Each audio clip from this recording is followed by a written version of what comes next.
Les samedis du néo-confinement, 28 novembre 2020. À qui profitent les divisions communautaristes des citoyens, sinon ceux qui nous dirigent? Qui sont-ils?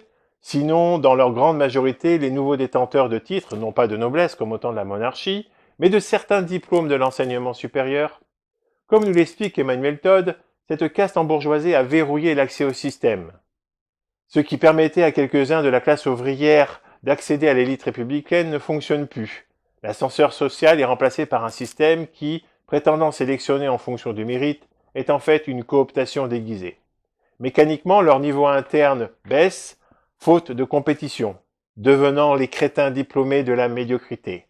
Alors que l'accès au bac se démocratise pour le reste de la population, mais que tous les autres diplômes se dévalorisent par banalisation d'obtention.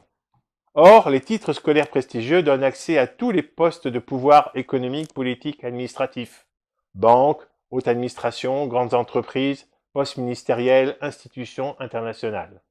Pendant qu'ils réservent par allégeance sociale aux postes les nouveaux diplômés, ces usurpateurs mobilisent certains d'entre eux, une bonne partie des universitaires grand public, pour faire circuler des idées révisionnistes manipulant la fibre sensible, affective et émotionnelle du peuple.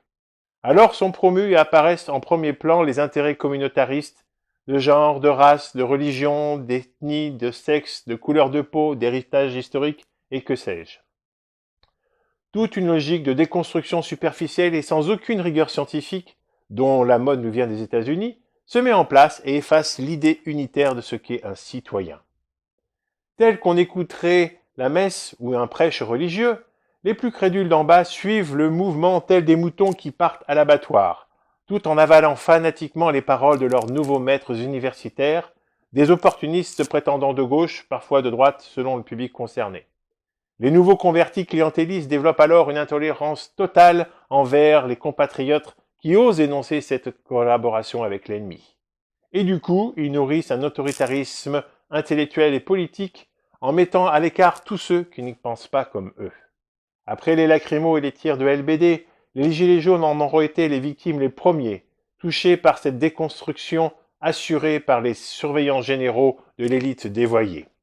Ne supportant pas la démocratie puisse respirer à plein poumon, autrement dit que débattent, se rencontrent, parfois se chicaillent et se querellent, ce qu'on qualifie à tort d'extrême, l'élite de l'extrême sens fera tout pour déchirer le peuple réuni sur les ronds-points. Pour cela, elle utilisera donc parmi les pauvres bougres les esprits les plus faibles, devenus, malgré eux, des traîtres infiltrés.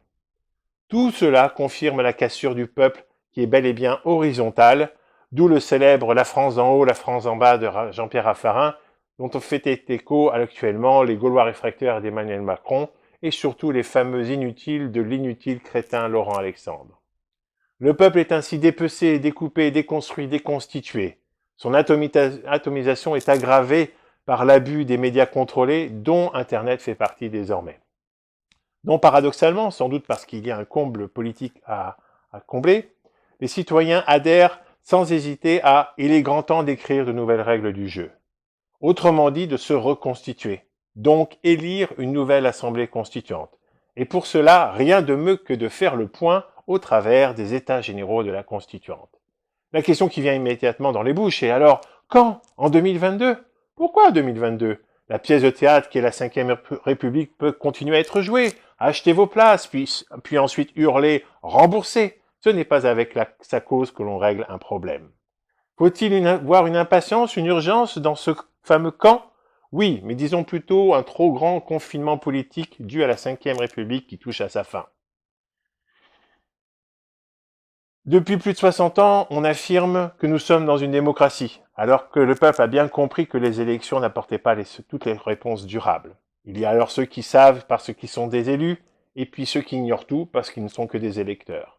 Or, dans un système où tous les hommes naissent libres et égaux en droit, tous les citoyens sont dotés équitablement de ce qui est nécessaire pour gouverner, l'intelligence et surtout la volonté. L'élection de la nouvelle Assemblée constituante ne pourra avoir lieu que lorsque le peuple sera suffisamment politiquement armé pour rédiger lui-même son nouveau contrat social afin de ne pas se le faire voler une fois de plus la Constitution par les crétins diplômés, comme c'est le cas depuis 1795.